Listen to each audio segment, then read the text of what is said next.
Hey there, everybody. Pete Pardo here from Sea of Tranquility. Welcome to another episode of Ranking the Albums. Today we're going to take a look at a very cool band from France who got their start in the mid-90s, but actually didn't really start releasing albums and, I guess, coming to the attention of the general public until they actually changed their name to Gojira.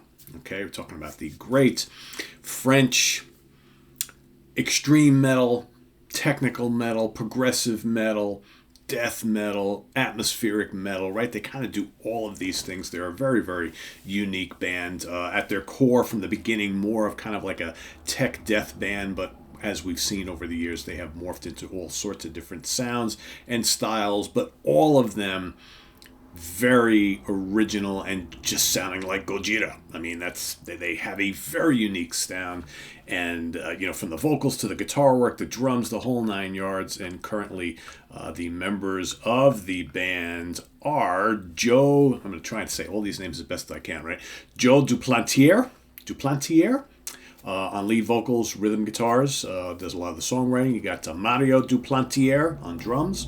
You've got Christian Andreu on lead guitar and Jean-Michel Labadie on bass. And all those guys have been in the band since basically the beginning, right? I know Jean-Michel kind of was the second bass player, but he has been in the band since they released their first album. So really, this is the classic, long-standing lineup of Gojira that we've come to know and love all these years. And they've got 7 albums, so I'm going to rank all 7 of them. I will say all 7 of these albums range from pretty good to damn great. Okay, there's really not a stinker in this entire catalog. There are obviously some that I like more than others, but all of these albums are pretty enjoyable as far as I'm concerned. And, for those of you who are going to watch this ranking and still ask the question, well, where should I start? Well, you probably should start from like my number 1, 2, or 3. But I would say if you're not quite convinced of my ranking, start with any of them because they're all really good. Like I said, some are a little bit different than others, but and we're going to go through that now. So starting at number 7 for me is going to be their second album from 2003, The Link. Okay, here we have it there. I'll make sure everybody can see that good. So this is, and all of their album covers are kind of really different, unique looking, and just, or, very kind of minimalistic, so to speak, and not really telling you a lot about the music, but that's kind of their thing. This is one of their moodier albums. This is a bit different sounding, considering how the first album sounds, which I'm going to get to in a little bit. This was not quite a complete about face, but it's a bit different than the debut. I'm not crazy about the muddy production on this album, but there still are some great riffs, enjoyable songs. I love Death of Me, I think is really good. Remembrance is really brutal. Inward Movement, massively heavy. Okay, there are some really heavy moments on here. You have a few instrumentals on the album, a couple of which are kind of not really doing too much of anything. But the last track on the album is a lengthy instrumental. That's called Dawn. That's a really interesting one. Killer prog metal, all sorts of different shifts and things, and nice little solo spots and atmospheric passages. I would have liked to have heard more of that on this album. But, Over the Flows, kind of really different for this band. It's kind of quirky, has this Zappa Faith No More little thing going through it, which is really different. It really haven't done much else like that. But overall, it's not a bad album, but it's my least favorite by far. It's not even close. When I was putting this together, I automatically knew what my number 1 was going to be and my number 7 was going to be. It was everything in between that kind of was difficult. But it's still a good listen. It's still a strong album. It's just, to me, it's not their best. Not even close. So that's my number 7. Number 6, we're going to go to 2016, their album called Magma. I like that album cover. Kind of cool, right? So they're now on, they were originally on Listenable Records, now they're on Roadrunner Records, so this is their 6th album. Quite heavy, yet more melodic, less technical and bombastic than prior albums. If you've been following the career of Gojira at all, Their last two albums have definitely injected a bit more atmosphere, a lot more clean vocals, a lot more atmospheric and moody passages, which is a way of the band trying to, I guess, make their sound a little bit more accessible to the masses. It still sounds like Gojira. And there's still plenty of heavy moments on these two albums that we're going to talk about here today, including this one. But here, you have mostly clean vocals on this album, although there are some of the harsh vocals. But the harsh or more extreme vocals, while never really quite death metal growls, they had early on a little bit, but they were always just more harsh and gruff as opposed to the full-on growling nature of most traditional death metal bands. Right, but you can generally understand exactly what he's saying, which is I always thought was really cool. But a lot of clean vocals on this album. This was the album I think that really started to see a shift towards more melodic music. The Shooting Star is absolutely a haunting song that kicks off the album. Love that. Silvera has some really, really good riffs. This band is great with riffs. I mean, holy smokes. Big, humongous riffs, pinch harmonics, and these weird kind of scrapey noises and stuff like that. It's just trademark Gojira. I mean, they have this sound. You hear a Gojira song, you know it's them. I mean, that's simple. The Cell is another cool song on here. That's manic and frantic, right? Huge bottom end, really kind of punishing song, but short. I wish it was kind of longer. You've got Stranded is a absolute groove metal gem. What the fuck is groove metal, right? You hear lots of these bands called groove metal, right? I guess Pantera was like the poster child for groove metal. I don't know. It's heavy metal that's really heavy and a big bottom end. It's really groovy, I guess. I don't know. I mean, when you hear groove metal, you know it's groove metal, but I kind of really never liked that whole tag. But these guys have a ton of groove. The riffs, the bass, the drums, big bottom end. It's just like even Meshuggah has a big bottom end at times too. Even though it's because of the the down tuning of the guitars and things like that. These guys very similar, very similar. What else we got? Title track is also a really good one. A lot of atmosphere and spacey vocals to go on the heavy riffs. On the last few albums, they're starting to do this kind of like spacey vocal thing, which at times reminds me of Cynic, okay? Even a little bit of Mastodon. There's a little bit of Mastodon on this album because Mastodon have kind of started to do this kind of like spacey, dreamy, atmospheric thing on some of their albums too in recent years. So we got that here. Prey is another good song here. You got those clean, spacey vocals with a massively heavy guitar arrangements, really good. And Only Pain is another really good song on here. Big, big bottom end, man, just beefy as all hell. And with all these kind of wacky guitar effects and things, I mean, they do all these weird sounds and stuff. Very, very cool. So yeah, that's my number 6. I like this album a lot. I'd say that for me, between 6 and 7, there's a bit of a divide here. Definitely enjoy this one more than this one. This is probably, again, it's a good album, but out of all of them, it's my least enjoyable album. From here on up, everything is I had to really think about where these were going to go. And so for number 6, I'm going to go with the brand new one. Well, it's new last year. Fortitude from 2021. Let's see if we can get that without the glare. There we go.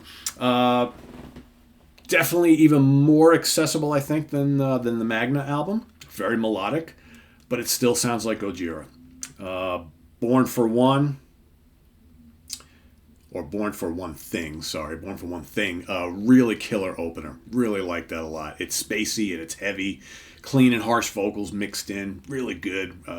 Good, heavy, melodic metal. I wouldn't say melodic metal. Melodic tech, extreme metal. I don't know. Whatever the hell you want to call these guys. They're so hard to categorize. Amazonia is quite heavy, yet it's catchy. I like that one a lot. Another World is big and complex, killer riffs. You got the spacey and moody Hold On, which is another really good one. Nice and melodic though too. But then I love the way they do these kind of atmospheric sections and spacey interludes, and then these big freaking riffs just come booming in. Awesome. Newfound. Completely crushing extreme metal. That's the interesting thing about Nuka. Apparently does not agree. Nuka, relax. Holy moly. Sphinx is another really good song. Into the Storm is kind of technical metal, shifting passages, amazing drums and guitars. I mean, the drums on these albums are just off the charts good. And then you got the absolutely relentless Grind, which is one of my favorite Gojira songs. Really, really good. Wow.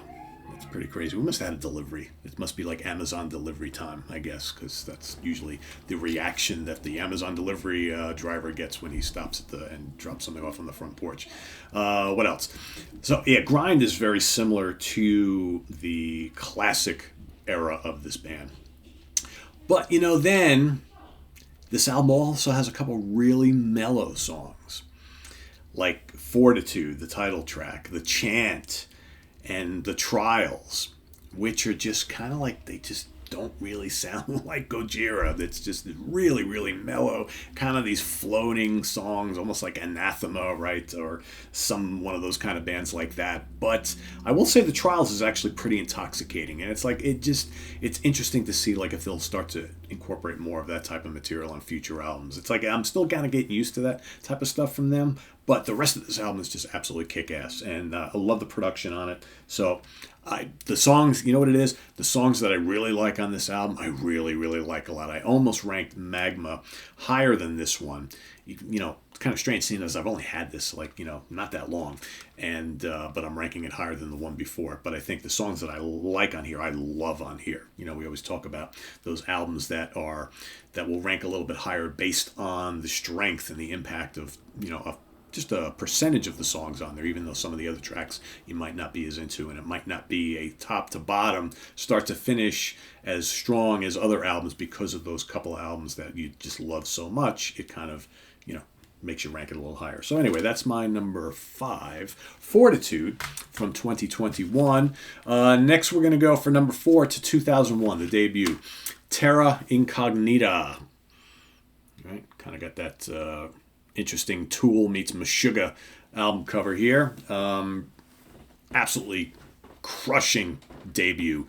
Mostly death metal album with some hints at tech death on here as well, because they've always kind of done that little stop-start thing and, the really technical drumming and occasional technical guitar riffs and things like that. But lots of atmosphere, which would show up on later albums as well. You got Clone, which is absolutely pummeling, has those sci-fi, cynic vocal things going on here, which I kind of like. Lizard Skin, absolutely crushing. You got a really interesting song called Satan is a Lawyer, which has a lot of that trademark kind of Gojira groove, plus these kind of grungy alternative guitar riffs, which are just really bizarre. It's just like the song really sticks out on this album because it's unlike anything else on the album. And it's almost like, whoa, that's a little different, right? Because they've never really done anything like that before or since. But it's a pretty cool track, right? You got Blow Me Away You, Manic. You got Blast Beats of Deliverance, absolute crushing song. Space Time is kind of blends these massive death metal riffs with lots of groove. You got the clean and the growling vocals on this one, and then you got the moody closer, In the Forest, which takes you to kind of all different places. It's like a nice journey with these really intense stop-start killer, extreme metal sections, and then you've got these long, moody, atmospheric sections, right? And throughout the whole thing, incredible riffs and guitar work, and the drums are just off the charts. Really killer debut, and it's a good sounding record too. It's extreme, but again, extreme kind of like a maybe not quite as ridiculous Meshuggah, or maybe a little bit of Opeth in spots or whatever. But again, they don't really sound like either one of those bands. It's all Gojira. So the debut, Terra Incognita, coming in at number 4. All right, so now for me, these last 3 are kind of on a level all their own. All of these are good to very good. Okay, these are absolutely great. Okay, these 3, in my opinion, are the pinnacle of the Gojira sound. It's 3 albums in a row, and I'm basically going to give them to you in the order that they came out, backwards. So number 3, L'Enfant Sauvage from 2012. Okay, this is their 4th album. Yeah, killer. I believe this was their first for Roadrunner. Yes, it was. Explosia kicks it off. All those wild riffs and pick scrapes and intense drumming, Joe's tortured vocals, just an absolutely destructo opening track on here. The title track just chugs and cooks. I love the really potent production of this whole album. It's really, really good. This is a great sounding album. It's just very intense. It's like unrelenting, start to finish. The axe is just absolutely relentless. I mean, the first 3 tracks just absolutely kill you. Then you got Liquid Fire, which is another one, again, with those kind of cynic style vocoder vocal effects. You got the Moody and Anguish Born in Winter, which is another really great one. This Emptiness is so punishing, so heavy, so bleak. I mean, any song on here. I mean, this could be my number 1 as well. It's that good. It's an absolutely killer album. But I'm gonna put it number 3 today, just because you got albums like this coming up. The Way of All Flesh, 2008, their 4th album. This one, I think, dials up the complexity in spots a little, but it's also really moody in spots, too. There's a lot of variety in this album, back and forth between these absolutely brutal, in-your-face, crushing songs, and then these kind of weird, moody, spacey things, right? I mean, that's the way this band operates. You got Ouroboros, shifts and turns and starts and stops, right? You got Toxic Garbage Island, which is another one with all these weird stop, start, I mean, just going all over the place. You got Yama's Messengers, which is absolutely face-melting, crushing. All the Tears, just manic, energetic, extreme metal. You got the Frantic Adoration for None, which is pretty damn close to just out-and-out traditional death metal right there. You got prog metal on The Art of Dying, which has some intense guitar and drums. I mean, just so intricate, so good. The Dark and Heavy Wolf Down the Earth. The title track has amazing drums on it. I mean, just a great, great album. And most of these albums, especially these last couple that I'm going to talk about, I mean, they're long albums. They're like, all the tracks are like 4, 5, 6, 7, 8 minutes long. I mean, there's a lot to digest here. And they just, it's just unrelenting, and it's just so good. So yeah, the Way of All Flesh from 2008. That's my number 2. Again, could be a number 1.